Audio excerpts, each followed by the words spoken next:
Hamas के political chief Ismail हानिया की मौत के बाद अब ये सवाल खड़ा हो रहा है कि हमास का अगला चीफ कौन होगा। कुछ 3 नाम हैं जिन पर लगातार चर्चाओं का बाजार गर्म है। ये वो 3 नाम, 3 शख्स कौन है, इस वीडियो के जरिए हम आपको बताने की कोशिश करेंगे। इस वीडियो को आपको अंत तक देखना होगा। अगर आपने न्यूज़ 18 इंडिया का डिजिटल प्लेटफॉर्म अब तक सब्सक्राइब नहीं किया है तो जल्दी से पहले उसे सब्सक्राइब कर लें। हमास के पॉलिटिकल चीफ इस्माइल हानिया की मौत के बाद चर्चा शुरू हो गई है कि उनकी जगह कौन लेगा। आमतौर पर किसी चीफ के मरने के बाद उनकी जगह डिप्टी चीफ लेता है, लेकिन यहाँ पर स्थिति बिल्कुल अलग है। हमास के डिप्टी चीफ रहे सालेह अल अरूरी की भी हत्या इसी साल जनवरी में कर दी गई थी। ऐसे में हमास के पॉलिटिकल विंग में नंबर 1 और नंबर 2 दोनों की कुर्सी खाली है। हानिया के नहीं रहने पर उनकी जगह आखिर कौन होगा हमास का नया चीफ, इस पर लगातार चर्चाएं चल रही हैं और चर्चा के बीच कुछ नाम भी सामने आए हैं। बताया जा रहा है कि शूरा परिषद, जो कि हमास को सलाह देने वाली संस्था है, वो मीटिंग करके इसका फैसला भी लेगी। हालांकि जो नाम सामने आए हैं उसमें सबसे पहला नाम याह्या सिनवार का सामने आ रहा है। याह्या सिनवार के बारे में ये कहा जाता है कि वे हमास का सबसे खूंखार शख्स है।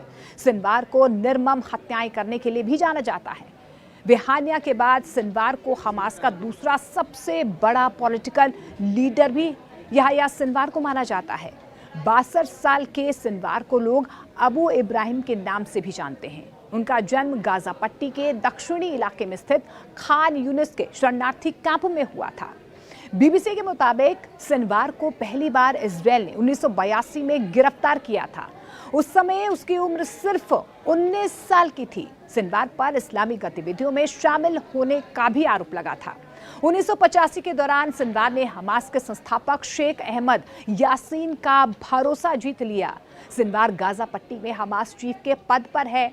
हानिया और दाइफ की तरह सिनवार को भी इजरायल पर हमले का मास्टरमाइंड माना जाता है।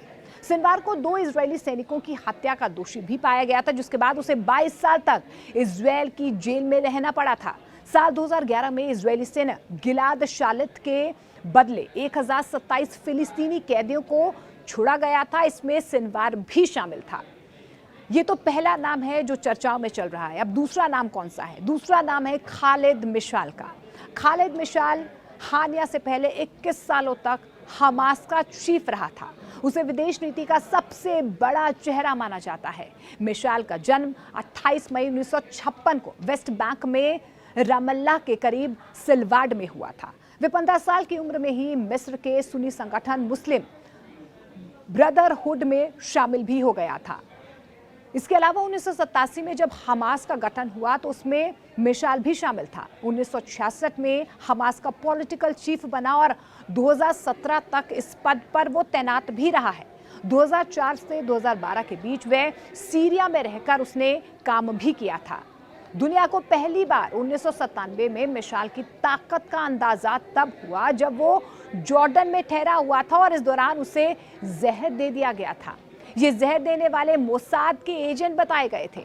भागते वक्त उन्हें पकड़ लिया गया था। तभी पता चला कि इस घटना में इजरायल का हाथ है। इसके बाद जॉर्डन किंग हुसैन ने इजरायल को धमकी भी दी थी कि अगर आधी रात से पहले उस जहर का एंटीडोट नहीं भेजा गया तो वे इजरायल के साथ हुआ शांति समझौता तोड़ देंगे। इतना ही नहीं, जहर देने वाले मोसाद के एजेंट्स को फांसी पर लटका देंगे, ये भी धमकी दी गई थी। पहले तो इजरायल ने इस मामले में अपना हाथ होने से ही इनकार कर दिया, लेकिन जब अमेरिकी राष्ट्रपति बिल क्लिंटन ने खुद नेतन्याहू को समझाया तो उन्हें मजबूर होकर एंटीडोट यहां पर भिजवाना पड़ा। मिशाल जिंदा बच गया। तो ये दूसरा नाम है, लेकिन तीसरा नाम कौन सा चल रहा है? तीसरा नाम है जहर जबरीन का। आखिर जहर जबरीन कौन है? जहर जबरीन के बारे में ये कहा जाता है कि वो फंडिंग का जुगाड़ करने में माहिर खिलाड़ी है, इसीलिए उसका नाम पड़ा हमास सीईओ। जबरीन हानिया के डिप्टी के तौर पर काम किया करता था। उसका जन्म 1968 में वेस्ट बैंक में हुआ था। वे 1987 में हमास से जुड़ा। जबरीन फिलिस्तीन और इजराइल के बीच कैदियों की अदला बदली में बड़ी भूमिका निभाता आया है। वॉल स्ट्रीट जर्नल के रिपोर्ट के मुताबिक इजराइल सहित पश्चिमी देशों ने हमास पर कई आर्थिक प्रतिबंध लगा रखे हैं। इसके बावजूद वे हर साल करोड़ों डॉलर्स की फंडिंग जुटा लेता है। द डेली मेल के रिपोर्ट्स के मुताबिक हमास के पास $500 मिलियन से अधिक रकम है। इस पैसे का क्या और कैसे इस्तेमाल होना है, ये जबरीन ही तय करता है। तो ये 3 नाम हैं जो फिलहाल सबसे ज्यादा तेजी से सुर्खियां बटोर रहे हैं। लेकिन आखिर कौन बनेगा हमास का चीफ, ये तो कमेटी को ही तय करना है। आपको हमारी खबरें कैसी लगती हैं? आपको कौन सी खबर देखना पसंद है? आप कमेंट सेक्शन में कमेंट कर सकते हैं। ताज़ा अपडेट के लिए आप बने रहिए न्यूज़ 18 इंडिया के साथ।